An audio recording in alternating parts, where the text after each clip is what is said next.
Hi everybody, time for Ask a TO. So today's question is going to be, how do pistols work in close combat as well as with cover special rules? Okay, so pistols it's pretty simple. When you fire your weapons, you can fire a pistol instead of your other weapons or grenades.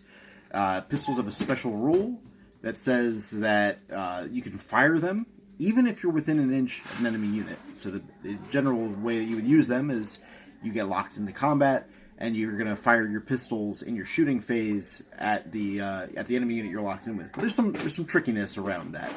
So specifically what you have to do, what the rule says, is you can fire pistols even if you're within an inch of an enemy unit, but the pistols have to be fired at the closest enemy unit. And that's actually not always the unit that you're locked within an inch of.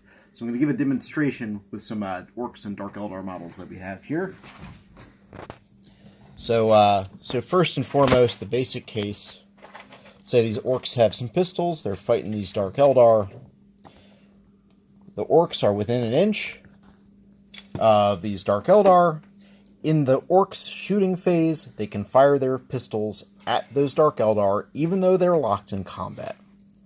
Now, this is a normal shooting attack. It obeys the rest of the normal rules for shooting.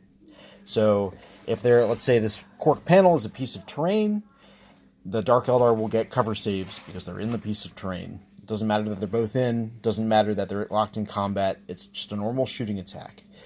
Now, on the other hand, it does say that they have to fire their pistols at the closest unit. And this is done model by model when targeting. So let's say that this Orc boss here is a separate unit, and he's not within an inch. He's not locked in combat with these Orcs. He's not locked in combat with these Dark Eldar.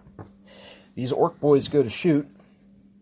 So these guys here are going to go ahead and shoot their pistols at the Dark Eldar. This guy over here, when he goes to fire his pistol, the closest unit is actually this boss. So he's going to fire over there. Again, assuming the boss is an enemy unit. So yeah, it's a little screwy because even though it's not the enemy you're locked in with, it is closest. And that's the way that it goes, one by one.